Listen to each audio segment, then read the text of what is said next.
మన ఈ బాలోత్సవ్ 2024 శుభ సమాపక సభకు ఆత్మీయ అతిథిగా విచ్చేసిన వాసిరెడ్డి విక్రాంత్ గారు గుంటూరు దగ్గరలోని కంతేరు వీరి స్వస్థలం. పెరిగింది రేపల్ల దగ్గర నగరం అనే పల్లెటూరు. తల్లిదండ్రులు నగరం వెలగపూడి రామకృష్ణ కళాశాలలో పనిచేసి పదవీ విరమణ చేశారు. ప్రస్తుత నివాసం హైదరాబాద్. వీరు ఆర్ఈసీ వరంగల్లో ఇన్ఫర్మేషన్ టెక్నాలజీలో పీజీని అభ్యసించారు. టీసీఎస్, ఎరిక్సన్ లాంటి కంపెనీలలో జర్మనీ, స్వీడన్ దేశాలలో పనిచేశారు. ప్రస్తుతం కుటుంబ సంస్థ అయిన NCL homes limited Nagarjuna cements group వారి గ్రూప్ కంపెనీకి ఎగ్జిక్యూటివ్ డైరెక్టర్గా పనిచేస్తున్నారు. హైదరాబాద్, బెంగళూరు వంటి నగరాల్లో నివాస వాణిజ్య సముదాయాలను నిర్మించడం వీరి వృత్తి. భారతదేశ సంస్కృతి, కళలు అంటే చాలా అభిమానం. తెలుగు భాష, తెలుగువారి చరిత్ర అంటే మరీ అభిమానం. గుంటూరు అంటే ఇంకా అభిమానం. వారిని ఈ సభని ఉద్దేశించి మాట్లాడవలసిందిగా కోరుతున్నాం సార్. గుంటూరులో మీ అందరి ముందు ఇంత ఎలక్ట్రిఫైయింగ్ పర్ఫార్మెన్స్ అంటారు. నేను ఇక్కడికి వచ్చేటప్పుడు ఊహించలేదు ఇంత హుషారుతో, ఇంత ఉర్రూతులుగుతూ ఉంటుంది ఈ కార్యక్రమం అని. గుంటూరుతో పాటు ముందుగా గుంటూరు వాడిని కదా, మీ అందరికి ఒక ప్రశ్న అడుగుతాను. కవి సార్వభౌముడు ఎవరండి? వెరీ గుడ్, శ్రీనాథుడు. కవి బ్రహ్మ తిక్కన ఎవరో చెప్పారు. మీరందరి పుట్టినిల్లు ఏది? పుట్టినిల్లు కాదు. కవి సార్వభౌముని కవన కాహళ హేళ, కవి బ్రహ్మ తిక్కన కనులు తెరచిన నేల, పాండురంగా విభుని పద కవన ఖేళ. ఎవరు పాండురంగా విభుడు? పాండురంగ మహాత్మ్యం రాసింది ఎవరు? తెనాలి రామకృష్ణుడు. పాండురంగా విభుని పద కవన ఖేళ, జాషువా పద్యాల జల కమాడిన నేల, కారుణ్య రసలీల కరుణ శ్రీ జంధ్యాల, నినదించే కవిరాజు హేతు గీతాల, కొప్పరపు కవివరుల ఆసు కవితాక్షరి ప్రవహించే పలనాట ఎత్తిపోతగా మారి, కవులలో లంక మన తెలుగు లంక, యుగకర్త ఉన్నవా ఒకడే చాలింకా, కవి చక్రవర్తులను కన్నది సీమ, తెలుగు నేలకు గుండె గుంటూరు సీమ, పౌరుషాల గడ్డ గుంటూరు సీమ, ప్రతిభలకు పుట్టిల్లు ఈ భాగ్యసీమ, పాడి పంటల సీమ, పసిడి రాసుల సీమ, తెలుగు నేలకు గుండె గుంటూరు సీమ. ఈ అందరి లిస్టులో నాకు ఇప్పుడు ఏమనిపిస్తుంది, వివిఐటి కూడా ఈ ప్రముఖుల్లో తెలుగు యాడ్ చేయదగినట్టు మహత్తరమైన ఇన్స్టిట్యూషన్ అని నాకు ఇప్పుడు అర్థమవుతుంది. ఏమిటి కోఆర్డినేషన్, ఏమిటి ఇంతమంది మనుషులు, ఇంతమంది పిల్లలు, వాళ్ళందరినీ సమన్వయపరుచుకోవటం ఎవరు చేశారు సార్? ఎట్లా చేస్తున్నారు ఇంత కార్యక్రమాన్ని? నా ఇంత అడుగుతున్నాను విద్యాసాగర్ గారితో. నాది కన్నా నా స్టాఫ్, నా పిల్లలు, వాళ్ళ యొక్క మోటివేషను, దాంతోనే ఇది సాధ్యం అవుతుంది అని అన్నారు. దానికి నిజంగా చాలా చాలా గొప్ప ఎక్స్పీరియన్స్ నాకు అందించిన వివిఐటి వారికి ఈరోజు ఇక్కడ పిలవటం అనే గొప్ప అవకాశం ఇవ్వటం కాకుండా ఈ కార్యక్రమాన్ని చూడటం, ఈ పిల్లల పర్ఫార్మెన్స్ని చూసే అవకాశం కలిగించడం చాలా అదృష్టంగా భావిస్తున్నాను. అసలు నన్ను ఎందుకు పిలిచారు ఇక్కడికి అంటే 2 విషయాలు. ముందు నేను ఈ తెలుగు అనే మాట అంటే పులకించిపోతాను. తెలుగుకి పెద్ద అభిమానిని.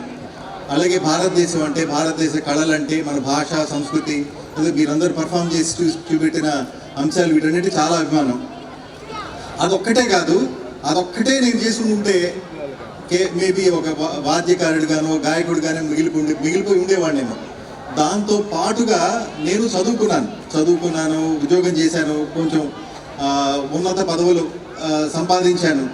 ఆ రెండింటిని కలిపి మేళవించి నేను ముందుకు వెళ్ళగలుగుతున్నాను. కాబట్టి ఈరోజు విద్యాసాగర్ గారు వారు అనుకున్నారు, చదువుకున్నా, ఉద్యోగం చేస్తున్నా, బిజినెస్లో రాణిస్తున్నా, తెలుగు భాష అంటే, భారత సాహిత్యం అంటే అభిమానం ఉన్న వ్యక్తిని పిలవాలి అన్నప్పుడు వారికి నేను గుర్తు రావటం, మిమ్మల్ని ఇలా అందరినీ కలవగలగటం చాలా అభిమానంగా ఉంది. అక్షరాక్షరమందు ఆ సరస్వతి రూపు ప్రత్యక్షమొనరించు ప్రథమ భాష, నన్నయాదుల నుండి నవయువ కవిదాక ఆత్మశక్తిని గూర్చు అమృత భాష. ఆర్తితో భక్తితో ఆర్ద్రతం పాడగా రాగానుకూలమో రమ్య భాష. గొడ్ల కాపరి కూడా గొంతెత్తి కోయిలై పద్యమాలాపించు హృదయ భాష. వెలయ త్యాగయ్య కృతులలో వెన్నపూస విభుడు శ్రీకృష్ణరాయల విజయ ఘోష. జగతినేదైన సాధించు జనుల శ్వాస, దివ్య వేదాల పనసన తెలుగు భాష. దీనిలో ముఖ్యమైన పదం జగతినేదైనా సాధించు జనుల శ్వాస. ఇప్పుడు ఈ కాలం ఈరోజు ఈ పిల్లలందరినీ చూస్తుంటే భవిష్యత్తులో డెఫినెట్గా మీరందరూ అంటే అనేక రకాలైన కళలని మీరు దాన్ని నేర్చుకుంటూ ప్రదర్శిస్తూ జగతిని ఏదైనా సాధించే జనుల తెలుగువారు అని మీరు ప్రూవ్ చేయడానికి రెడీగా ఉన్నారని అనిపించడంలో ఎటువంటి సందేహం లేదు. నన్ను బాలోత్సవ్కి పిలిచారు. కళల యొక్క ఉపయోగం, కళల వల్ల మనం ఏం సాధించవచ్చు అనేది ఒక టాపిక్ ఏమో మీరు ఆలోచించండి అని చెప్పారు రవికృష్ణ గారు. కానీ నేను ఇక్కడికి వచ్చాక ఏం మాట్లాడాలి, మీ యొక్క పర్ఫార్మెన్స్, ఈ పిల్లల యొక్క పర్ఫార్మెన్స్ అది చూసి ఆ ధైర్యం, ఆ కాన్ఫిడెన్స్, వాళ్ళ యొక్క ప్రదర్శనలో నేను చెప్పేది మీరే తెలుసుకుంటున్నారు. పిల్లలు భయపడుతూ ఇంట్లో కూర్చుని ఈ కాలం ఎలా ఉంది అంటే మనం ప్రపంచంతోనే కదా మనం పరిగెట్టవలసింది, ప్రపంచంతోనే కదా మనం పోటీ పడవలసింది. అటువంటి లక్షణాలన్నింటినీ పుచ్చుకున్నారు ఈ కాలం పిల్లలు ఇవి నేర్చుకుంటూ. అందులో ఎటువంటి అనుమానం లేదు. నాకు ఇందాక అన్నమయ్య కీర్తన చేసిన అమ్మాయి ఒకరిని కాదు, నాకు అదే అంటే నాకు సాహిత్యం అంటే సంగీతం అంటే ఇష్టం ఉంది కాబట్టి అప్పటికప్పుడు అన్నమయ్య నీకు సాష్టాంగ వందన మన్నామయ్య ఓ అన్నమయ్య విన్నామయ్య నీదు వివిధ సంకీర్తనలెన్నో విని నేను కవితా పితామహుడన్నామయ్య నీకు సాష్టాంగ వందన మన్నామయ్య ఓ అన్నమయ్య. అలా మన భారతదేశంలో మన తెలుగు వారిలో అనేక మంది మహాత్ములు మనకి ఎన్నో కళలు, అసలు ప్రపంచంలో ఇన్ని కళలు, ఇన్ని రకాలైన వెరైటీస్ ఉన్న దేశం ఏదైనా ఉందండి? నాకు డౌట్. ఏ దేశానికి ఆ దేశ సంస్కృతి సాహిత్యాలు ఉంటాయి, కానీ ఇంత వైవిధ్యం, ఇంత డెప్త్ ఉన్న దేశం, భాష అంటే మనది కాబట్టి మనం ఇంకా అభిమానంగా చెప్పుకుంటానులేండి, మరొకటి లేదేమో అని ఘంటాపథంగా చెప్తున్నారు మా రవికృష్ణ గారు. దానికి తల ఊపారంటే నిస్సందేహంగా అనుకోవచ్చు. సరే, ఇదంతా ఒక ఎత్తు అండి, బాగానే ఉంది. సరే, కళలు ఏమి కూడు పెడతాయా, అన్నం పెడుతుందా అని అడిగేవాళ్ళు కోకోలు. నేను హైదరాబాద్లో ఉంటాను కదా, వాకింగ్ చేస్తూ ఉంటాను. ఉదయాన్నే వాకింగ్ చేస్తూ ఉంటే అక్కడ ఉదయాన్నే సూర్యుడు ఉదయిస్తూ ఉంటాడు, పక్షులు కిలకిలారావాలు చేస్తూ ఉంటాయి కేబీఆర్ పార్క్లో. నెలకి ప్రకృతి కనపడుతూ ఉంటుంది, ఆకులు రాలుతూ ఉంటాయి. ఒకరోజు పచ్చగా ఉంటుంది, ఒకరోజుగా ఉంటుంది. అంటే చాలామంది ప్రపంచంలో మనందరం, నేను బిజినెస్ మ్యాన్నే, కానీ మన ఆలోచన అంతా బిజినెస్, ఇన్వెస్ట్మెంటు, డబ్బు. కళల గురించి మాట్లాడితే వీడు అబ్బాయి వీడితో ఇంకా పాతకాలంలో ఉన్నట్టున్నాడు అబ్బాయి అనుకుంటారు. ఎలా సమన్వయం చేసుకోవడం, ఎట్లా మనం దీన్ని మన సాహిత్యాన్ని, మన ఆలోచనల్ని, మన పూర్వీకులు ఇచ్చిన గొప్ప మహత్కరమైన అంశాలని ఎలా తీసుకోవాలి, దీనివల్ల ఏమైనా ఉపయోగం ఉంటుందా అని ఆలోచించాను. కడుపు నిండుతుందా? ఎస్, ఘంటాపథంగా. కాకపోతే దాన్ని సమన్వయం చేసుకోవడంలోనే మనకు ఉంటుంది. తిలక్ అనే ఒక గొప్ప కవి ఉన్నారు, దేవరకొండ బాలగంగాధర్ తిలక్. ఆయన అంటారు, కొసరు కొంచెమైనా వేయని పిసినారి కోమటి దేవుడు అసలు తూకంలోనే మోసం చేసి ఆనందాన్ని ఆయు ప్రమాణాన్ని తగ్గిస్తాడు. చందనం చంద్రకళ ఇన్నిటినీ కూర్చిన పసందైన గారడి. ఎన్నో అందమైన అందాలు ఉన్నాయి దేశంలో. చటుక్కున మడత పెట్టి చేస్తాడు టెరిబుల్ ట్రాజెడీ. అంటే మన జీవితం క్షణభంగురం కదా, తెలియదు. అయినా క్వినైన్ లాంటి జీవితం, అంటే క్వినైన్ అంటే ఒక మందు, చేదుగా ఉంటుంది. క్వినైన్ లాంటి జీవితంలోంచి ఆనంద మధువుని పిండాలని ఆలోచించి కళలు, కవిత్వం, గాంధర్వం, వేదాంతం, చిత్రలేఖనం కనిపెడుతూనే ఉన్నాడు మానవుడు ఆజన్మాంతం అని అంటాడు. సరే, అంటే దీన్ని బట్టి ఏమర్థం అవుతుంది? ఆనందం అయితే వస్తుంది, హృదయానికి చాలా ఆనందం కలుగుతుంది. కానీ ఆనందం ఒకటి కలిగితే సరిపోతుందా? నేను అంటే మనం ఏదో చాలా మనం వేదాంతులు అయి ఉండాలి. నా పని నేను చేసుకుంటాను, ఆనందంగా జీవిస్తున్నాను అని అంటాను. కాదు, ప్రపంచంతో కంపీట్ చేయాల్సిందే, ఉద్యోగాలు తెచ్చుకోవాల్సిందే, బిజినెస్లో కంపీట్ చేయాల్సిందే. సరే, మరి సాహిత్యం వల్ల, కళల వల్ల ఉద్యోగాలు వస్తాయా? మళ్ళీ దానికి ఇంకో ప్రశ్న. ఆనందం అయితే వస్తుందని తెలుసుకున్నాం, డైనమిజం వస్తుందని తెలుసుకున్నాం, ఉద్యోగాలు వస్తాయా అంటే నాకు నేను ప్రశ్న వేసుకుంటే ఎస్, తప్పనిసరిగా వస్తుంది. ఎందుకు? ఈ కాలం ఉద్యోగాల్లో కావాల్సింది ఏమిటి? క్రియేటివిటీ, లీడర్షిప్ ఎబిలిటీస్, ఇంకొకటి ఫోకస్ అండ్ కాన్సన్ట్రేషన్, అంటే చేసే పని మీద తదేక దృష్టి. నేను ఇప్పుడే విద్యాసాగర్ గారిని అడుగుతాను, ఇంత కంపోజ్డ్గా ఎలా ఉండగలుగుతున్నారు పిల్లలు? ఇప్పుడు మా పిల్లలు ఉంటారు, నాకు అదే బాధ. తెలుగు నేర్చుకోండి, అటు తెలుగు రాదు, అటు హిందీ ఇంగ్లీషు రాదు పూర్తిగా. ఏ విషయం అసలు ఉదయాన్నే లేస్తే దేన్ని ఆస్వాదిస్తున్నారు, దేనికోసం పరుగు పెడుతున్నారు అనేది ఎవరికీ తెలియదు. పిల్లలకి తెలియకపోవచ్చు ఆ విషయం, కానీ మనమైతే అలా పెరగలేదు. ఇప్పుడు చూసే పిల్లలు అయితే ఇలా లేరు. సిటీలో జరిగే పిల్లల గురించి చెప్తున్నాను నేను. మీ అందరూ ఈ ప్లాట్ఫామ్, ఇటువంటి మీరు నేర్చుకోవటం ఒకటి, ఇటువంటి ప్లాట్ఫామ్లో ప్రదర్శనలు ఇవ్వటం ఒకటి, అందరికీ నిరూపించడం ఒకటి, ఆత్మవిశ్వాసం తెచ్చుకోవటం అయితే ఒకటి. ఆ విషయంలో ఈ కళలు, ఇటువంటి కార్యక్రమాలు ఉందండి, ఆర్టిఫిషియల్ ఇంటెలిజెన్స్, ప్రపంచం అంతా దాని గురించి మాట్లాడుకుంటున్నారు. ఏమిటి దాన్ని ఎదుర్కోవటానికి లేకపోతే దాన్ని నడిపించడానికి కావాల్సింది? క్రియేటివిటీ. క్రియేటివిటీ అంటే సృజనాత్మకత. దాంతో పాటు మనం దాన్ని ఎలా నడిపించాలి అనే ఒక కొత్త ఆలోచనలు ఎలా కలుగుతాయి? బట్టి వేస్తే కలుగుతుందా? ఉదయాన్నే లేచి కూర్చుని అదే పనిగా బట్టి వేస్తే మా స్కూల్స్లో జరిగేవన్నీ అక్కడే చూస్తూ ఉంటాం కదా. సిబిఎస్ఈ వాళ్ళు అడుగుతారు కాబట్టి స్పోర్ట్స్ డే. మా అబ్బాయి గొడవ చేస్తున్నాడు, 4 రోజుల నుంచి రోజు నిలబెడుతున్నారు రోడ్డు. వాడు ఇప్పుడు ఆడించలా ఇన్ని రోజులు. సిబిఎస్ఈకి ఏదో చెప్పాలి కాబట్టి స్పోర్ట్స్ డే చేస్తున్నారు అంటారు. అంటే అన్నీ టిక్ ఇన్ ద బాక్స్. కేవలం చెయ్యాలి కాబట్టి చెయ్యాలి అంటే ఏమి సాధిస్తారు వీళ్ళు? ఈ కళలు అసలు ఆ హైదరాబాద్ పిల్లలందరినీ తీసుకొచ్చి మీ అందరి ముందు, మీరందరూ ఇక్కడ ఉండి వాళ్ళందరూ ఇక్కడ చూస్తే వాళ్ళు ఎంతో నేర్చుకుంటారేమో అనిపిస్తుంది వాళ్ళ జీవిత లక్ష్యాలు. అంటే కళల గురించి ఎంత చెప్పినా తక్కువే. అంటే నేను అదే ఆలోచించాను వస్తూ స్వాతంత్రం రావడానికి మనకి ఇప్పుడంటే ఇన్ఫర్మేషన్ టెక్నాలజీతో అంతా వీడియోలన్నీ షేర్ అవుతూ ఉన్నాయి. ఎట్లా వచ్చిందండి స్వాతంత్రోద్యమ స్ఫూర్తి ప్రజల్లో?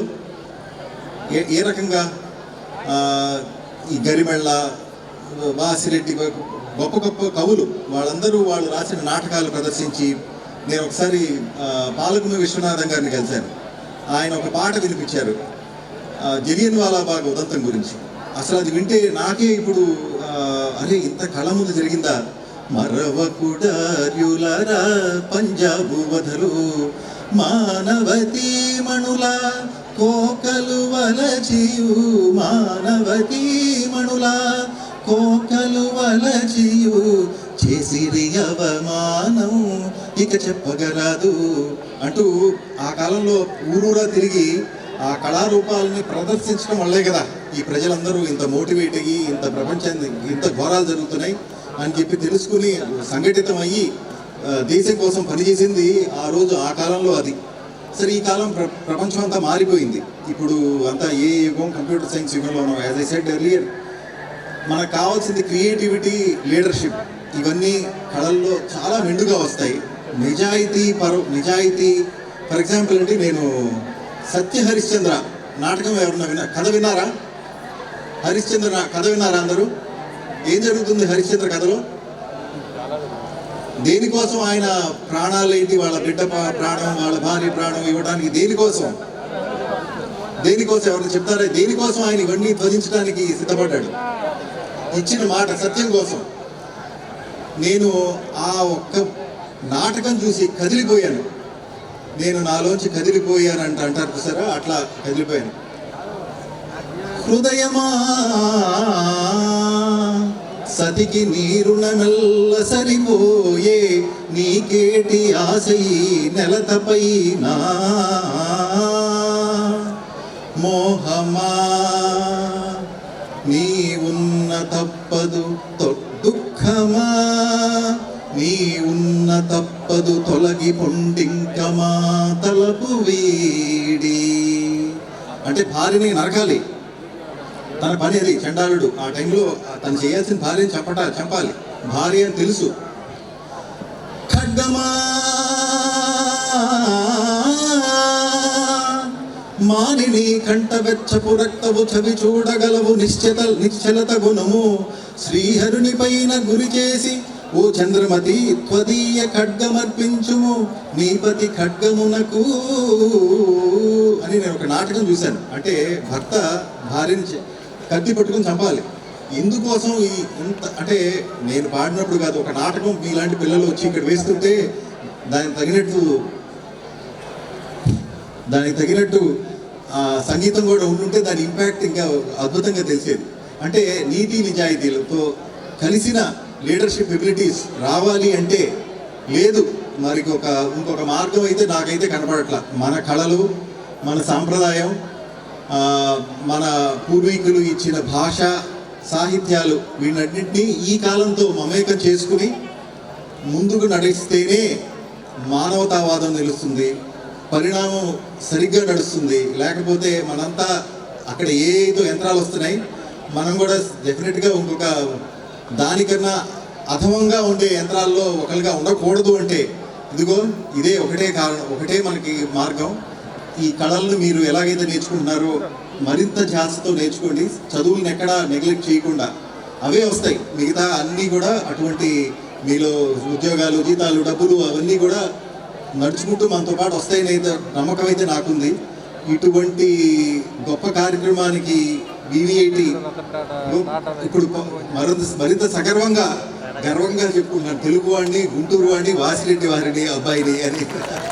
అటువంటి కార్యక్రమాలు నడుపుతున్న విద్యాసాగర్ గారికి, టీచర్లకు, పిల్లలకు, పేరెంట్స్కు, విద్యార్థులకు, ముఖ్యంగా NSS వాళ్ళు, NCC వాళ్ళు ఎంత నేర్చుకుంటున్నారు. ఈ కార్యక్రమాన్ని మీ భుజస్కంధాలపై వేసి నడుపుతున్నారు. పిల్లలకి, మీకు మీరు అందరూ అద్భుతంగా రాణిస్తారని ఆకాంక్షిస్తూ అనుకుంటూ సెలవు తీసుకుంటున్నాను. ధన్యవాదాలు.